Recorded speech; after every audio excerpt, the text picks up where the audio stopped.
FIR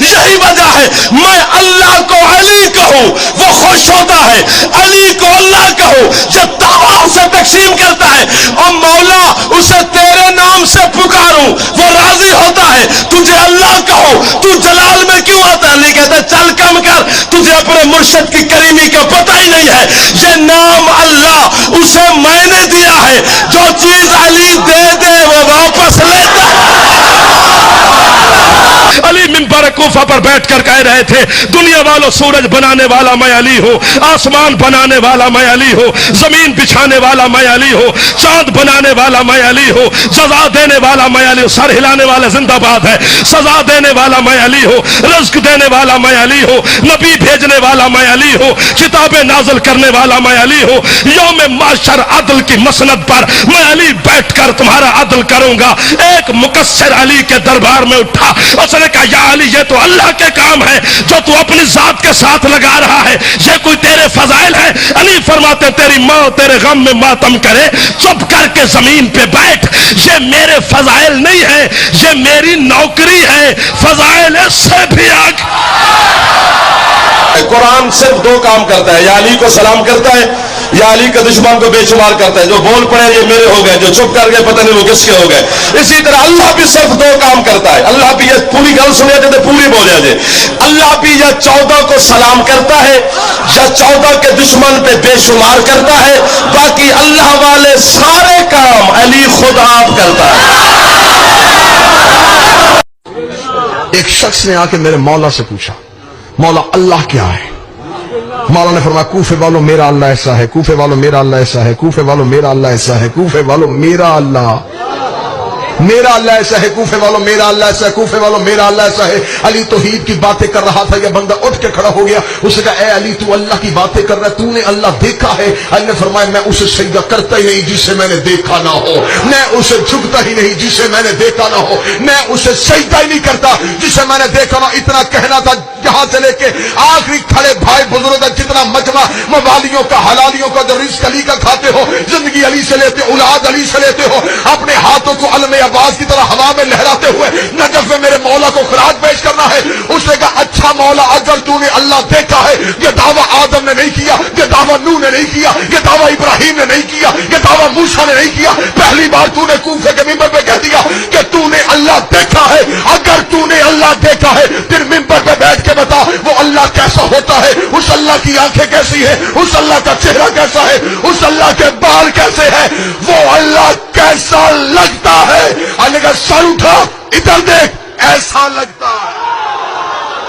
اور آج علی کا 10واں بیٹا تیرا 11واں امام اپنی پھوپھی جان کے سامنے پیشی کر رہا ہے۔ ہم جو محمد کے مسیح ہیں، ہمارا حمل ماؤں کے شکم میں نہیں ہوتا، ہم ماؤں کے پہلو کے ساتھ اللہ کی تسبیح پڑھتے رہتے ہیں۔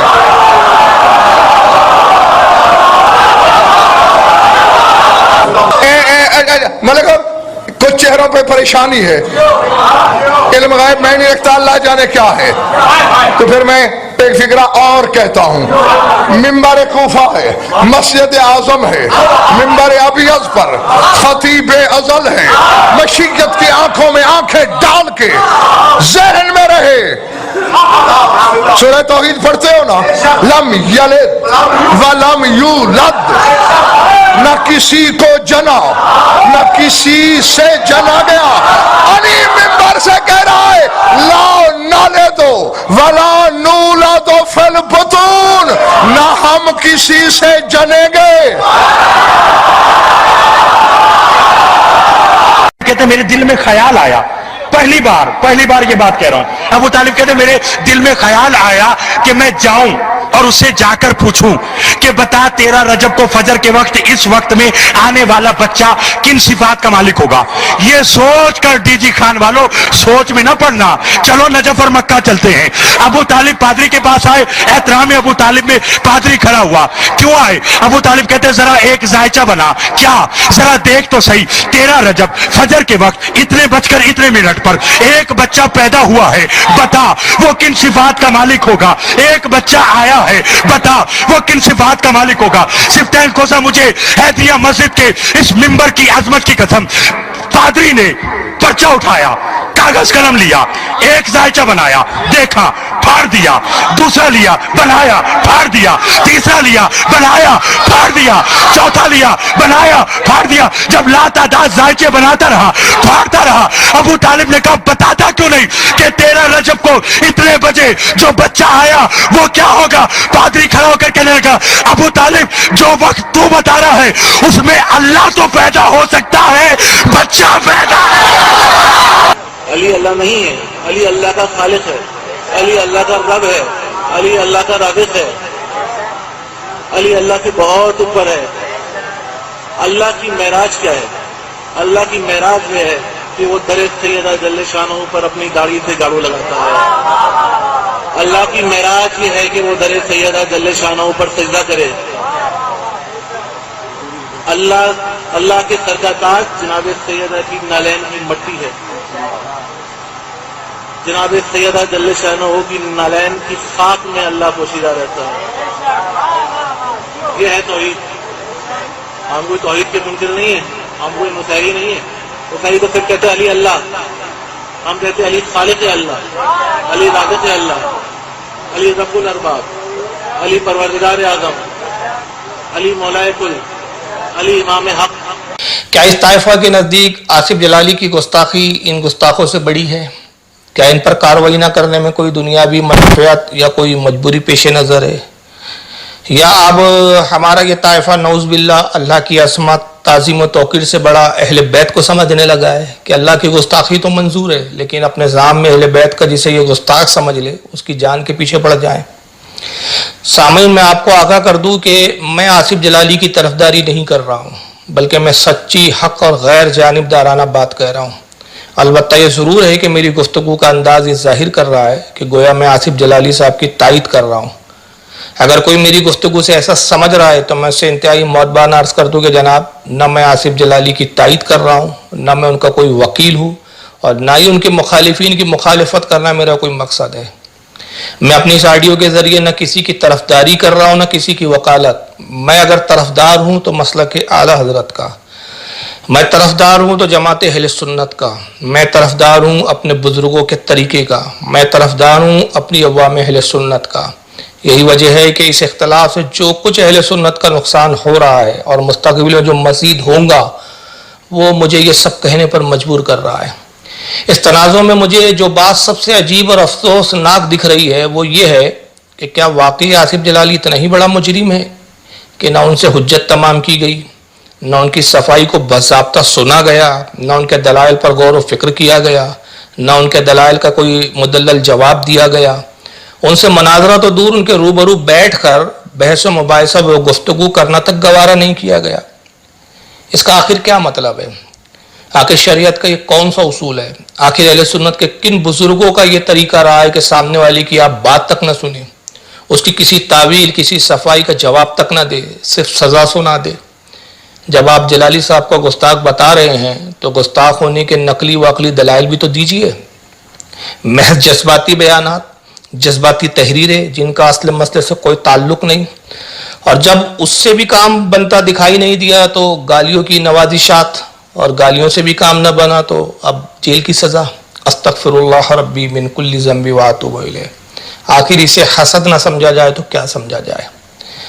مخالفین آصف جلالی اگر واقعی اپنے آپ کو مسلک اعلیٰ حضرت کا ماننے والا سمجھتے ہیں تو بڑے ادب سے ان کی بارگاہ میں عرض کرتا ہوں کہ صاحبان, ذرا اعلیٰ حضرت کا یہ رسالہ تحمید ایمان صفحہ نمبر 131 ملاحظہ فرما لے اور دیکھیں گے امام اہل سنت مجدد دین و ملت الشاہ امام احمد رضا محدث بریلوی علیہ رحمت و رضوان کیا فرماتے ہیں. فرماتے ہیں کہ لزوم و التزام میں فرق ہے. اقوال کا کلمہ کفر ہونا اور بات ہے اور قائل کا کافر مان لینا اور بات. ہم احتیاط برتیں گے, سکوت کریں گے جب تک ضعیف سے ضعیف احتمال ملے گا, حکم کفر جاری کرتے ڈریں گے. نیز اسی رسالہ تحمید ایمان صفحہ 133 پر فرماتے ہیں, مسلمانوں یہ روشن ظاہر واضح قاہر عبارات تمہارے پیش نظر ہے جنہیں چھپے ہوئے 10 اور بعض کو 17 اور تصنیف کو 19 سال ہوئے, اور ان دشنامیوں کی تکفیر تو اب 6 سال یعنی 1320 سے ہوئی ہے۔ ان عبارات کو بغور نظر فرماؤ اور اللہ اور رسول کے خوف کو سامنے رکھ کر انصاف کرو۔ یہ عبارتیں فقط ان مفتریوں کا افتراء ہی رد نہیں کرتی بلکہ صراحتاً صاف صاف شہادت دے رہی ہیں کہ ایسی عظیم احتیاط والے نے ہرگز ان دشنامیوں کو کافر نہ کہا جب تک یقینی، قطعی، واضح، روشن، جلی طور پر ان کا سری کفر آفتاب سے زیادہ ظاہر نہ ہو لیا، جس میں اصلاً ہرگز گنجائش کوئی تعویل نہ نکل سکی۔ آخر یہ بندے خدا وہی تو ہے جو ان کے اکابر پر 70 وجہ سے لزوم کفر کا ثبوت دے کر یہی کہتا ہے کہ ہمیں ہمارے نبی صلی اللہ علیہ وسلم نے اہل لا الہ الا اللہ کی تکفیر سے منع فرمایا ہے جب تک کہ وجہ کفر آفتاب سے زیادہ روشن نہ ہو جائے اور حکم اسلام کے لیے اصلاً کوئی ضعیف سا ضعیف محمل باقی نہ رہے۔ سبحان اللہ، حکم تکفیر و حکم گستاخی عائد کرنے میں کیا احتیاط ہے میرے امام کی۔ میں حقیر سگے کوچے رسول پاک و خاک پائے اہل بیت اطہار یہ جاننا چاہتا ہوں کہ آصف جلالی کی گستاخی کیا ان خفصائے دیابنا سے زیادہ ہے کہ جنہیں امام اہل سنت نے ان کی گستاخانہ عبارتوں کی ہر ممکن صفائی، تعویل و توجیہ کا 13 سال تک موقع دیا اور فتوی تکفیر لگانے میں ہر ممکن احتیاط اور شریعت کے قواعد کا اس قدر لحاظ رکھا؟ کیا واقعی آصف جلالی اتنا بڑا گستاخ ہے کہ جسے اتنا بھی موقع دینا ضروری نہ سمجھا گیا کہ ان کے مطالبے کے مطابق ان کے روبرو بیٹھ کر ان کی صفائی، تعویل و توجیہ کو سن لیا جائے اور انہیں لعن طعن و گالیوں سے نوازنے کی بجائے دلائل سے غلط ثابت کیا جائے؟ چونکہ اب یہ مسئلہ کتابوں سے جلسہ گاہوں تک، جلسہ گاہوں سے سڑکوں تک اور سڑکوں سے کچہری تک آ چکا ہے اور اس وقت بعض علماء و خواص اور خصوصاً عوام اہل سنت اس مسئلے میں نہایت تشویش، کشمکش و بے چینی میں مبتلا ہے کہ آیا اہل بیت اطہار کو معصوم مانا جائے یا محفوظ؟ اہل بیت اطہار سے خطا ممکن ہے یا ناممکن؟ نیز اگر خطا ممکن ہے تو خطا سے مراد خطا مطلق ہے یا خطا اجتہادی؟ یہ وہ باتیں جس میں عوام آپسی انتشار کا شکار ہو چکی ہے۔ اس لیے یہ حقیر خود عوام اہل سنت میں سے ایک فرد ہونے کی حیثیت سے عوام اہل سنت کی طرف سے غیر جانبدارانہ طور پر اکابرین علماء اہل سنت اور خصوصاً ہمارے وہ علماء حضرات جنہیں مولانا آصف جلالی صاحب کے موقف سے سخت اختلاف ہے، مثلاً حضرت علامہ سید عرفان شاہ مشہدی صاحب، حضرت علامہ سعید اسد صاحب، حضرت علامہ حنیف قریشی صاحب، حضرت علامہ سید شاہ مظفر حسین صاحب وغیرہ، ان علماء اکرام سے چند معروضات بشکل سوالات عرض کر رہا ہوں۔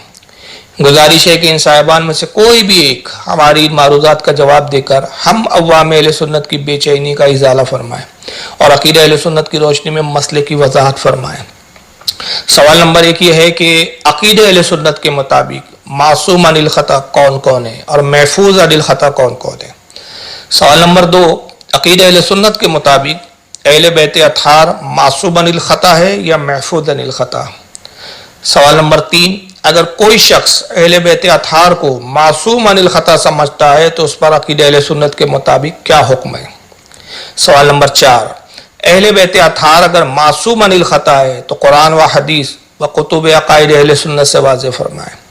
سوال نمبر 5 اہل تشیع جس معنی و مفہوم میں اہل بیت اطہار کو معصوم مانتے ہیں اور ہم اہل سنت و جماعت جس معنی و مفہوم میں انبیاء کرام کو معصوم مانتے ہیں ان میں کیا فرق ہے؟ سوال نمبر 6 خطائے اجتہادی کیا اہل بیت سے ممکن ہے یا نہیں؟